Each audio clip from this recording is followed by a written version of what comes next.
as key people left, their knowledge and that culture and those systems left with them. When that person left, so went relationships that they had with patients, their abilities not only to clinically practice, but to close cases. And I tried to quantify that, and I thought, wow, that's pretty painful. If I'm a DSO and I'm going through this multiple times and you're really trying to scale, it's very hard to capture that. Yes, that employee expense is the largest on the P&L, but it's the most valuable. It's hard to find a very good hygienist right now. It's hard to find a really good assistant. And if those aren't working, it doesn't matter how good your dentist is. Those people are key at driving the entire practice. Hello, everyone, and welcome to another episode of the Dental Truth Project. Very excited for today's episode and our guest especially. But before we get to that, going to pass this over to you, Dallin, so that you can go through the Ask Dallin segment. All right. Ask Dallin segment for today. You know, Ken, I sometimes wonder if, because this is a question that I think more people should ask than they do. It seems really simple. It kind of proves this idea of there are no stupid questions or silly questions. But I wonder if sometimes we should get more of these than we actually do. The question is, how often should I be looking at my financial statements?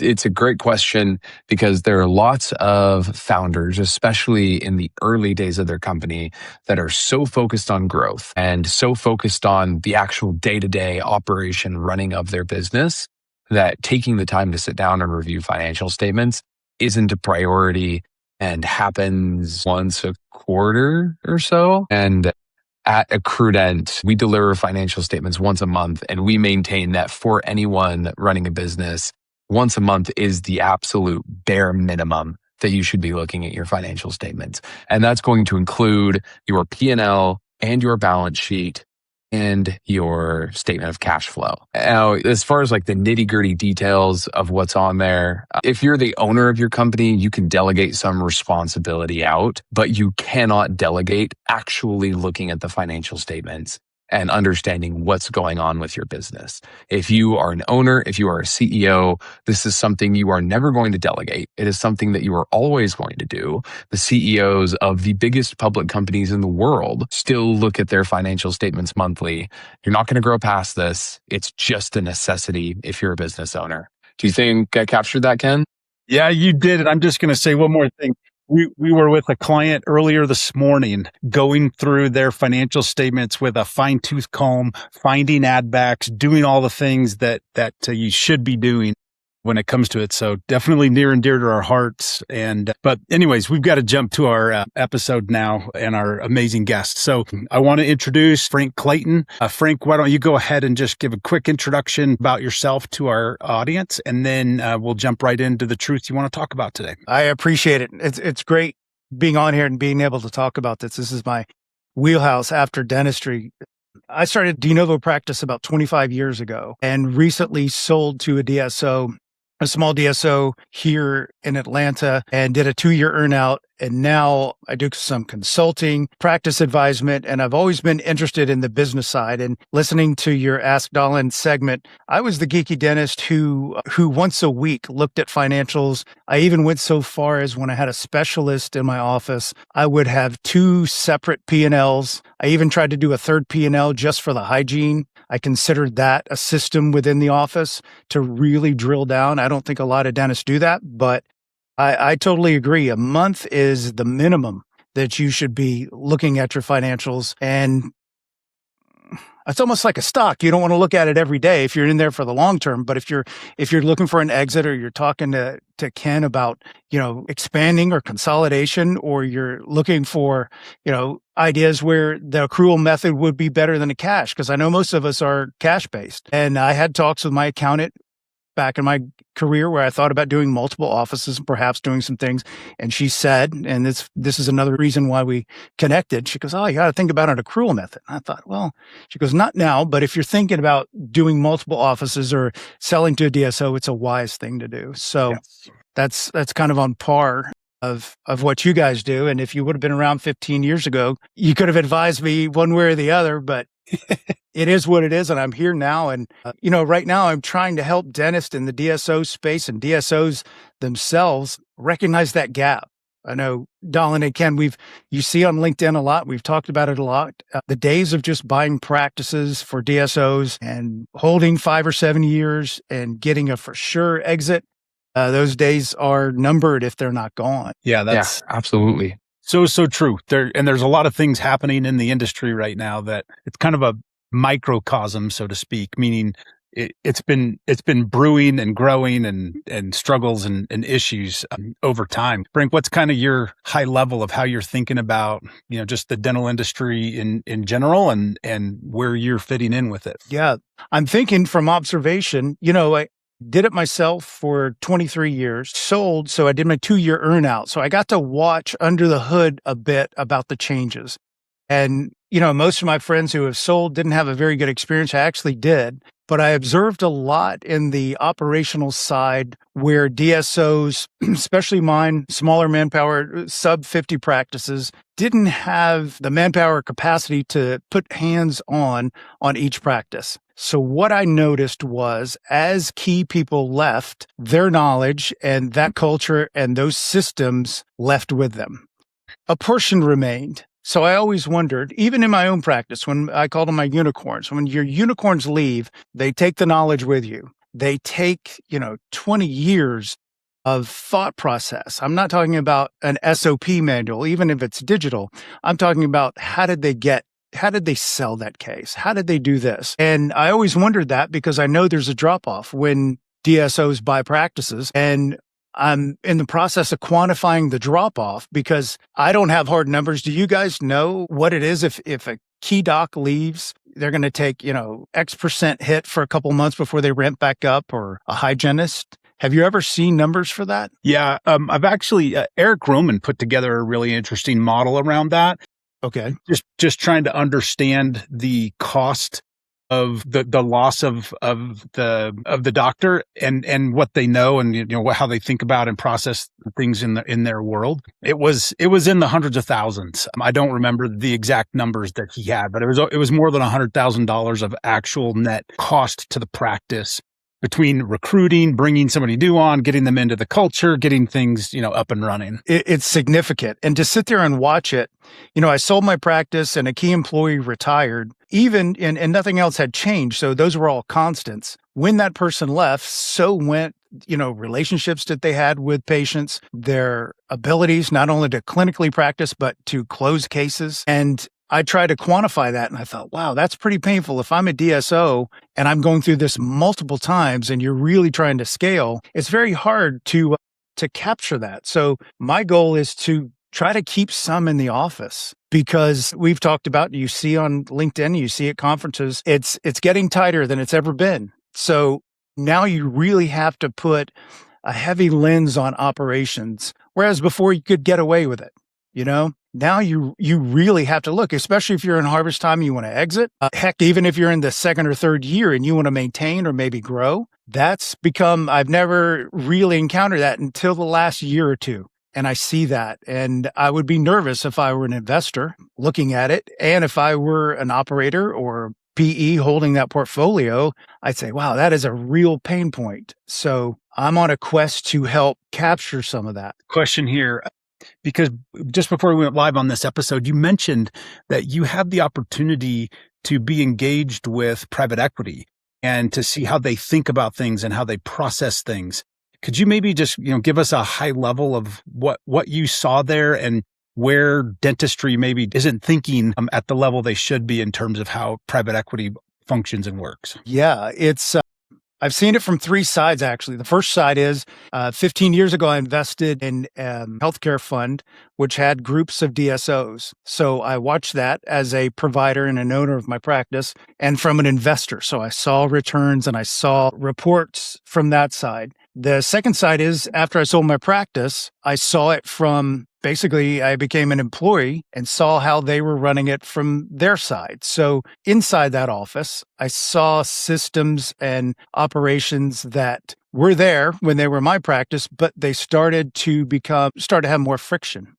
Third thing that I've done is I've actually done some consulting with private equity firms, and one of them is the one I am invested in.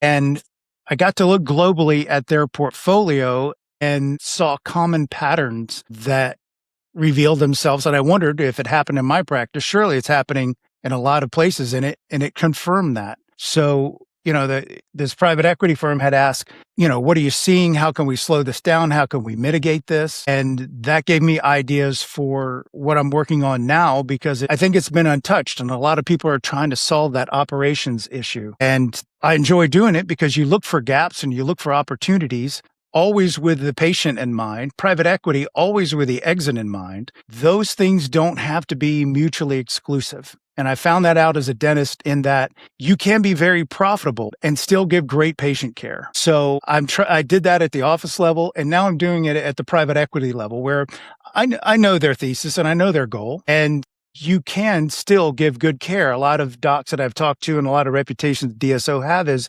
no, you're just going to have to cut lab cost, get a faster handpiece and a sharper, burr to do this. Not necessarily. There are other ways of friction in operation that, unless you sit in it for 25 years and you see it repeatedly, it's hard to say. But, a 0.25% here, 0.25% there makes a pretty big difference. So it's my goal right now to find those 0.25%, turn that stone under, and improve operations in these practices, because it's prevalent in all of them. Yeah. Yeah. I want to make sure I capture what we're talking about here so that our listeners really understand the importance of this. The PE, private equity, has gotten a bad rap in the dental industry because their motivation is an exit. Like, they want to invest a whole bunch of money, wait 5 years, let it grow, get out, having made a bunch of money from their investment. So that's what they're interested in. And at the dental office level, obviously there's a desire to be profitable, but they've got patients sitting right in front of them and they want to deliver amazing patient care. And while those two motivations don't always drive you in the same direction, and that's where the clash has come in the past, there is a world where they're not mutually exclusive and you can accomplish both. And so what you're saying, Frank, is, in a world with tightening margins, in order for private equity to get their profit and to still deliver patient care, we have to be really, really choosy about the way that we grow our revenue and the way that we decrease our expenses. There are some expenses that cannot or should not be touched without significantly reducing the patient experience. But operations is an area where there's probably a lot of efficiency to be gained, where we can make margins much better. PE's happy, they get the profit, the return that they're interested in, and we're still delivering fantastic patient care. You nailed it. Yep. So what are some of those things you've identified so far? Like, our listeners are mostly people who are boots on the ground, running dental groups every day.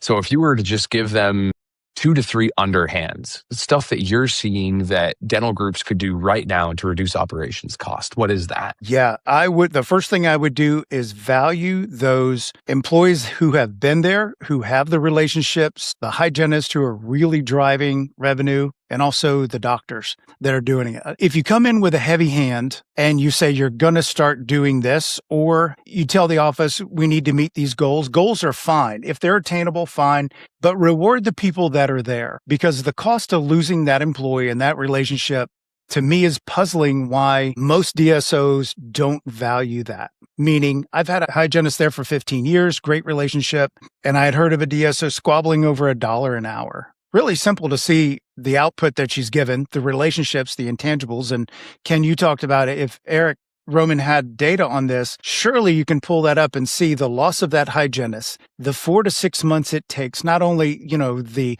tribal knowledge that she has in that office is lost. And dentistry is not a plug and play. This is not a factory. High-performing offices are built on relationships, which can move the multiple higher.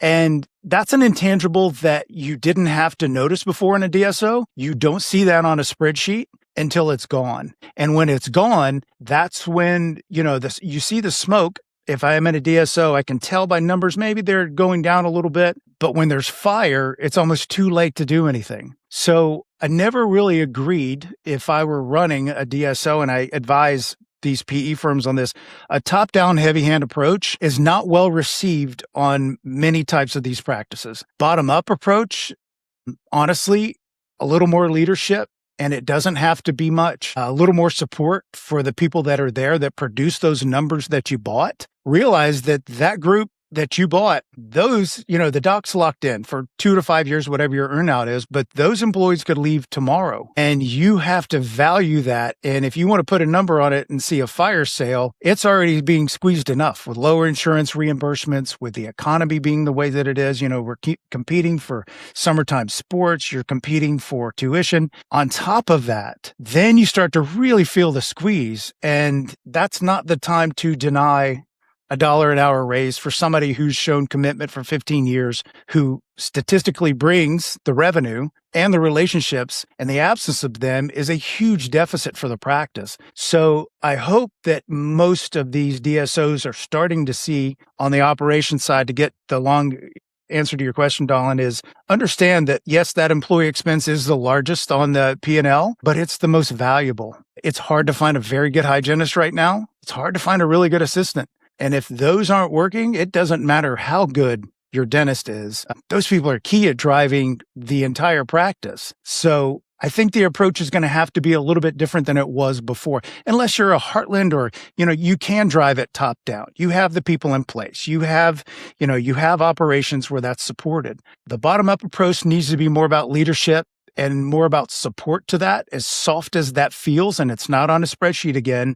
But that's overlooked. Yeah. What's really interesting about what you're talking about here is it's when decisions are being made by somebody somewhere else. They don't understand the dynamic. They don't understand what drives the culture and what drives the patient behaviors and so on and so forth. And so like one of the things I would say right out the front, if you're involved in running any type of a DSO, you need to go and visit the practices, have real conversations with the hygienists, with the doctors, with the assistants, with, whoever's at the front desk, and really understand and learn how things work and how they function. Cause it's just way too easy from the ivory tower to, put out some mandate that ultimately, completely hurts a dental practice, chases off assistants and doctors and everyone else. And dentistry is hard. It's not the easiest industry to be in. It's got its set of challenges and things that are definitely hard. But the cool thing about dentistry also is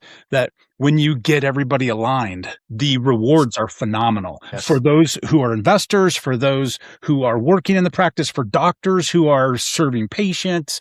That's what keeps me in dentistry, actually. It's the fact that when you get that alignment, there's so much value that can be created. And when there's just a little slight bit of deterrent from that, it takes so much effort to get it back.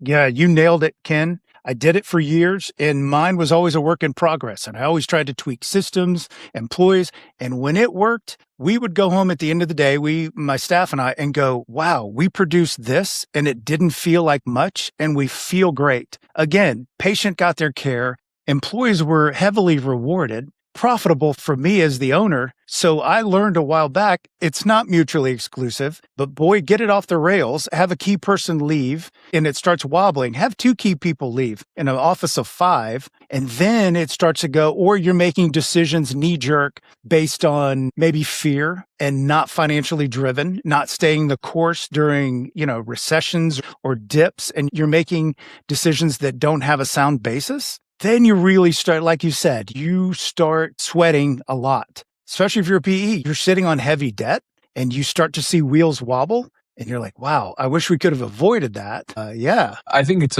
a really interesting idea that Ken brought up. I was reading just last week. I don't know if either of y'all are familiar with Simon Sinek. His book, Leaders Eat Last. Read it for the first time. And he talked about this idea of like, if I tell you 100 people died of starvation in Africa last week. I know that's a very low number, but 100 people died of starvation in Africa last week. You're like, oh my gosh, that's horrible.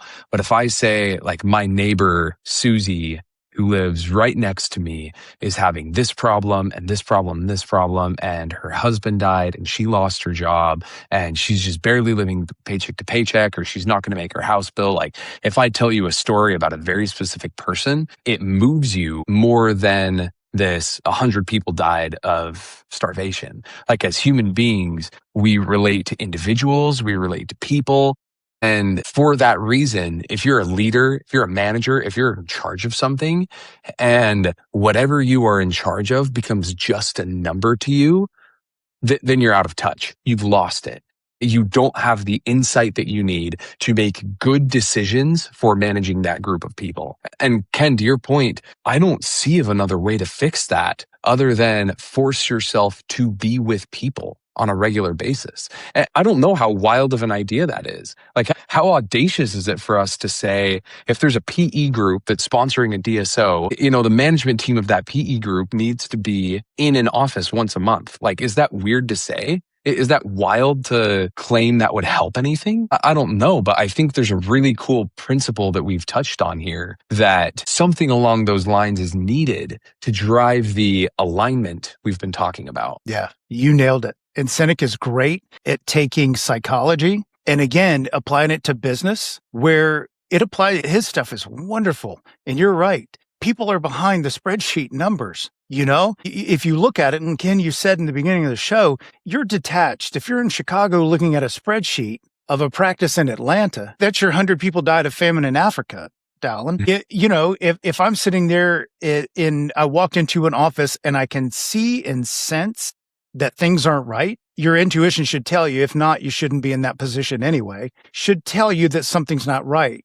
Before the wheels fall off, do it. But Seneca is wonderful at that. And he was a lot of guidance on talking to employees, talking to patients, taking that approach that it's not always quantitative. At the end of the day, it is. Sure, it's what's left at the end of the day, but it takes people, all of us. It's not just your dentist, and it's not just the DSO driving. It's all of you driving together. Again, back to Ken. If it's all you're rowing in the same direction, but that boat goes pretty fast. And that's the beauty of it. But Dallin, I think that it's with low interest rates, it got out of hand because it was easy. You didn't have to do that.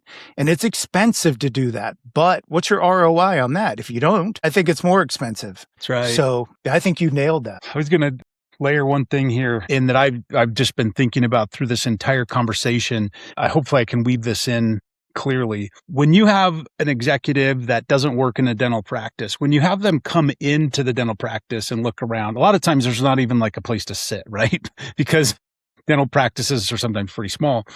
It's the empathy. It's as soon as the leaders of a dental group or a PE firm, as soon as they start to gain empathy for what it takes to run a great dental practice and to do great work with patients and so on and so forth. Once empathy arrives, you've got the right leadership team. If empathy does not stick, you should probably think about getting up and leaving and go find somewhere else to work, because you're just going to be wasting your time spinning your wheels and ultimately being that person that got kicked out because they wanted a $1 raise. Yep, that is so true. And if you don't, I've seen so many DSOs make decisions, especially the ones that I'm invested in. I was at Investors Conference. I asked the portfolio manager, how many dentists are on your advisory board or on your board? And they're like, well, none. I thought, if you're not going to go down there and open the door and go inside that practice, at least have somebody who's been in that. That's your semantic layer for AI, who translates for you, who speaks PE. We know what your goal is, who also sat in the chair and goes, hey, this is what's going on. Let me translate this for you. And you know how it translates for PE. They want to see the bottom line. Well, if you're not going down there, find someone who speaks both languages and can translate that for you, because the absence of that is part of the equation that makes it very expensive on the exit or whatever your goal is, even if you're rolling up. You ask a dentist, hey, do you think the culture of this practice would fit in our cohort? And if the DSO goes, well, those numbers look good and that insurance looks good. Well, if you ever stepped in the door and you got the feeling for the culture, like you both talked about, you could give a pretty big red flag or a green flag to go, yeah, that feels pretty good. Or no, I would not touch it. And I wonder when I see those, and you talk about some of them being insolvent, how many really went to a dentist who's been in the trenches to say, what's this look like? Even if you just paid them a day of advisor, it doesn't have to be on your committee, anything like that. I wonder how much feedback they got to say on the surface, does this look like a good deal? Because the PE is going to dig their own numbers and find, they're going to do their due diligence. But you ask a dentist who's been doing it, we can sniff that out in about 2 minutes. Yep. So maybe that's the layer that's missing, that a lot of them go, you know what? It's time to get, call it a bird dog. I can hunt, sure. But if I had a bird dog to look for me and maybe point in that direction, I think it's going to come to that, though. I think it has to come to that. Well, it does. There's no question in my mind. Dallin, any final thoughts as we start to wrap up the episode? Nope. I think this has been a fantastic conversation, super high value for our listeners. Thanks for coming on, Frank. Hey, I appreciate it, guys. Anytime. All right. And that's it. Thanks, everyone, for listening to our episode of the Dental Truth Project, and we will catch you all next time.